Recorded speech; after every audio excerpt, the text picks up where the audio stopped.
Okay, let's run through our autopsy of Oklahoma's 48-41 loss to unranked Kansas State in Manhattan. All it's coming up after the bumper. Don't be cornering me. Hold up. Time. You gotta help me with that corner shit. What's up, kinfolk? It's RJ Young. I am not on a step mill. Consider hitting the like and subscribe button because I upload a video every single day. It's always college-related, sports-related. We have a good time. Today, we're going to talk about how Oklahoma lost 48-41 to Kansas State. Now, I'm going to start with some positives. We'll go with some negatives. We'll end with a couple of positives because I've been told that's a good way to do this. Because if I do the thing where all I do is talk about the negative stuff, I understand it sounds what it is, which is negative. But that's how I see a 7-point loss to an unranked Kansas State team with a quarterback that quite literally has a dollar store super soaker for an arm. All right. So positives. Jalen Hurts played well. 19 of 26 for 395 through the air. 19 rushes for 96 yards on the ground. They scored 41 points. They scored 18 in the fourth quarter, showing they got some fight and they got some bite to them. You saw some good play out of Q Overton on the defensive line.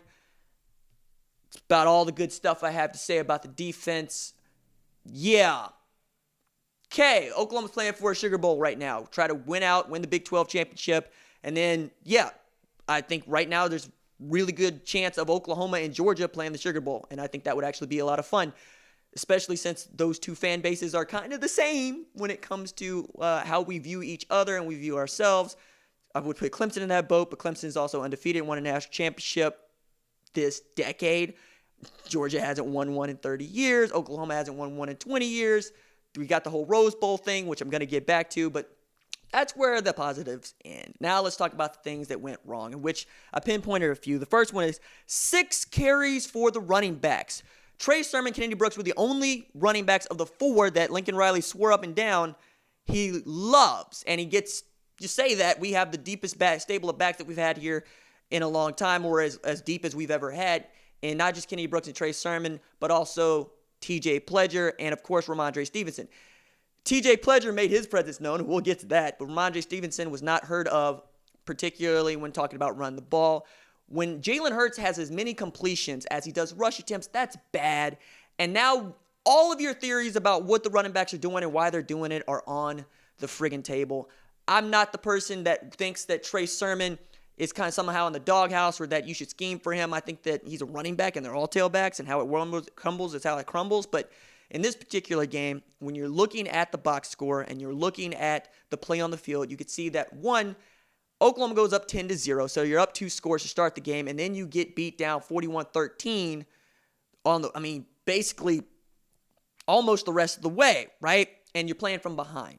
And I get going in at halftime, being down a point, 24-23, you still feel pretty good, right? You feel like there's going to be some halftime adjustments, and it just didn't come. And you kept putting all of this on Jalen Hurts' shoulders, which is great for his Heisman Trophy chances, but seeing as Oklahoma's won those twice in the last 2 years, it ain't necessarily what OU fans are into. Keep the Heisman. Oklahoma wanted to run undefeated, run the table, go 15-0. But, it is what it is at this particular point. So, now, we got to figure out what's going on with the running backs and whether or not it's just Lincoln Riley's play calling. And I think it was Lincoln Riley's play calling because we had a couple of great Lincoln Riley plays and a couple of Lincoln effing Riley plays. But, at one point, just want to get back to Lincoln effing Riley plays as opposed to, my goodness, we're going to have to lose in Manhattan to a Kansas State team that hasn't won let me do this right. Oklahoma hasn't been beaten by Kansas State in Manhattan, in Bill Snyder Stadium since 1996. Jalen Hurts was born in 1998, folks. It's a long time. Oklahoma has 76 wins against Kansas State. Okay? It's been a one-sided affair, and it's been really difficult for them to beat Oklahoma. Chris Klieman's era is off with a bang, knocking off a top 5 program. Kansas State is 4-52 all time against top 5 programs, and his last win against a team that was ranked inside the top 5 was Texas in 2006. I graduated high school in 2006. Now I'm doing this.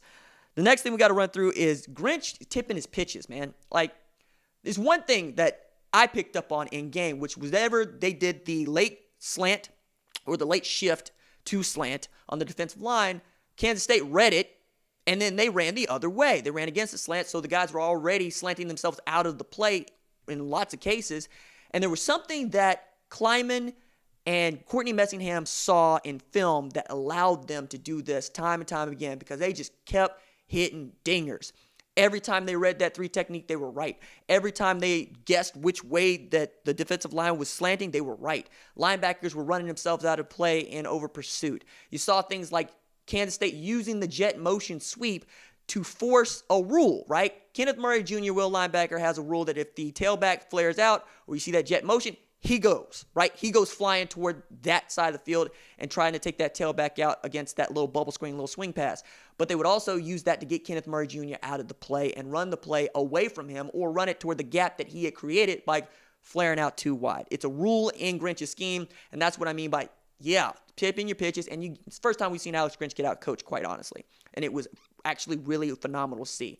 And when you're talking about what they've been able to do, particularly in their run game, the scheme that they were putting out there was simple, but it was also so cool. They had one play that I have tweeted about, and I should probably show. Maybe I'm going to show it, but they did a fake power, which is like a play action fake on a run game. So on a run play. So the left guard took side steps like he was going to pull and go in front of the fullback like he would power. So both Kenneth Murray Jr. and Deshaun White collapse and flow to that side of the center to fill, and that left guard took shutter step, came back out with pin and pull, went up, kicked out the outside linebacker, and there goes James Gilbert off and running.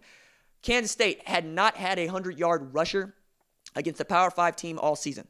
Had one against Oklahoma, and what was a top 10 third down defense and really a top 25 scoring defense, and they're pretty doggone good in defensive efficiency as well. I also want to talk a little bit about not just how nifty that run scheme was, but how balanced Kansas State was offensively. Because, again, Oklahoma, top 10 in third down defense. They gave up 6 of 13 against Kansas State. That's almost 50%, right? Which they've been giving up like 23, 22%. So you're watching Skylar Thompson hit the throws he needs to make against this man coverage in a game where particularly Jaden Davis played poorly. He picked a very bad game to play like a freshman. At times he looked lost, particularly to start the game when you see Knowles out there running free and you're looking at Jaden Davis going, son, what are you seeing? Delarian Turner-Yell got exposed again. Trouble got exposed again in pass coverage, and I've been saying it for a long time. You don't know what you got at that strong safety position because that dude's a box safety in high school, and you're asking him to cover one-on-one and cover 4 situations. You run a lot of cover 1, you run a lot of cover 0, depending on how many you want to bring and how often you want to blitz. But this is a bad game for Parnell Motley to also lose his mind and kick a Kansas State player in the chest and get ejected. The next time we see him, he might have had to legally change his name to Stadium Step Stupid because that was indefensible. And you and your Mortal Kombat move on the sideline after they score their second touchdown doesn't help Oklahoma in a year where you've been a pro football focused darling. All they want to do is gas up what Parnell Motley's been doing. And he didn't play well. And for that matter, neither did Pat Fields, even as he had like 7 tackles. He wanted to come downhill, and a couple of those that could have gone for touchdowns he actually saved, but couldn't stop Kansas State from scoring. They scored on 7 straight possessions, folks. And even as they did, they were perfectly balanced as all things should be with a little knife on their finger.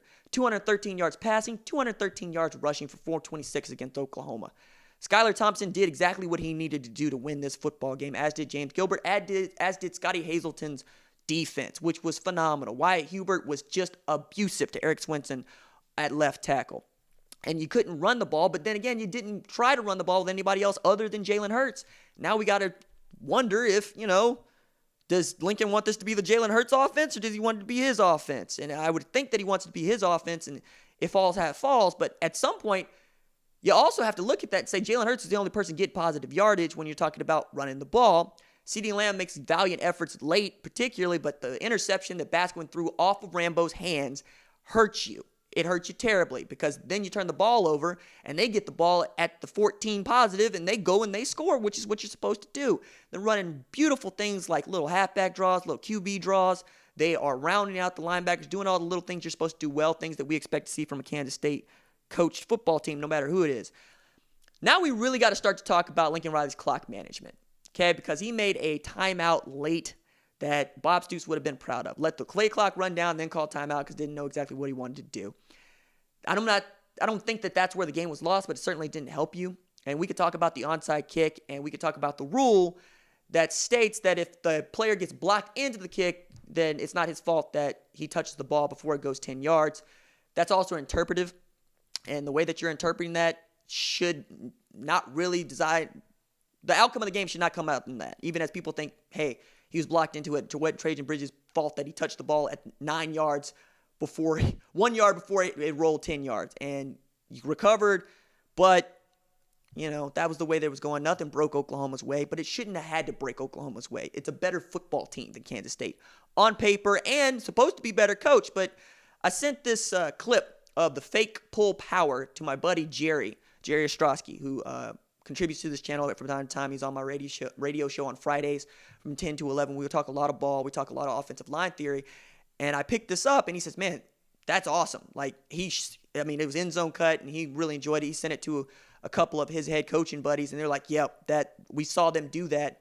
A couple of FCS coaches said they saw them do that at North Dakota State, and now they brought it out here, and everybody's going, yep, they're that good, and they're that good at scheming because they knew things that would work against Oklahoma that nobody had been able to draw up. Also bring this back to the idea of how does Kansas State lose to Oklahoma State? What was Oklahoma State's defense doing to confuse Kansas State that Alex Grinch's defense wasn't doing? Because we all believe Oklahoma's defense is a better defense than the one that was at Oklahoma State, and yet they were able to put the shackles on that offense. Maybe it's because they junk it up a little bit more. Maybe it's because Grinch runs much more of a conventional scheme with really simple principles, and the whole defense and philosophy is based on maximum effort and tackling. Doesn't really help you if you're going to get out-schemed, and this is the one game for which I thought perhaps he could get out-schemed, and he did, right? So did Lincoln Riley for that matter. We have to talk about the kickoff return because that was, for me, the biggest momentum changer in the game. You're coming out of the third quarter. Kansas State has the ball, and they score a field goal. They go up 27-23, so you're going fine. But you want to see the offense get gear, and you're thinking, cool, 4 points, we can get that back with a touchdown. All Oklahoma does is score. They average 50 a game heading into this one. And then TJ Pledger fumbles the kick return, and Kansas State recovers in prime, short field, positive position, which is something they had all doggone day, and they go and they score, and they stretch a 1-point lead, 24-23, to a 10-point lead almost immediately coming out of halftime. And that for me was a backbreaker, especially when you gave the ball back on what I thought was a 3-and-out. Let me make sure I check my math on this. And then you don't get the ball back because the third quarter is the only quarter in which Oklahoma was held scoreless. Kansas State scored in every quarter, but Kansas State also did a very Kansas State thing. They held the ball for 11 minutes and 35 seconds of the third quarter. There's only 15 minutes in the quarter, right? And when you are turning the ball over and giving it back to them right after they score to open, you're not going to put yourself in a good way. So just thinking about it in those terms, you're going, yeah, this game felt like it was getting out of hand almost immediately. So you go up 27-23 with 11:10 left to go in the third quarter as Kansas State, right? And then you do the 3-and-out, right, with Munchow doing the really just ridiculous punt. I think it traveled 19 yards, and you get Kansas State the ball at the OU 46. So what are we doing, right? So then you got the kickoff. My goodness. Yeah, so then you got the kickoff so my sequence of events was out there. So Kansas State goes up 27-23. You get the 3-and-out by the Kansas State defense against the OU offense. And then Kansas State goes and scores to go up 34-23. And then we have the kickoff return fumble. And that was a backbreaker because then Kansas State goes up 41-23. So in the span of the start of the second half and 5:34 left to play in the third quarter, Kansas State had stretched a 1-point lead to an 18-point lead. There's your ball game. That's how they do it. Because you were in it, and then you weren't. And then there was no way for you to recover because you can't get the ball back and you can't get stops. As I said, Oklahoma 6-13 gave up, 6 third down conversions, 13 attempts. And the only fourth down play that Kansas State went for, there was one late that I thought they should have gone for, that they could have sealed the game earlier than they did. They didn't. I said it was either stupidity or arrogance. Either one works because they got the W, 48-41. All right, that is it for me. Deuces.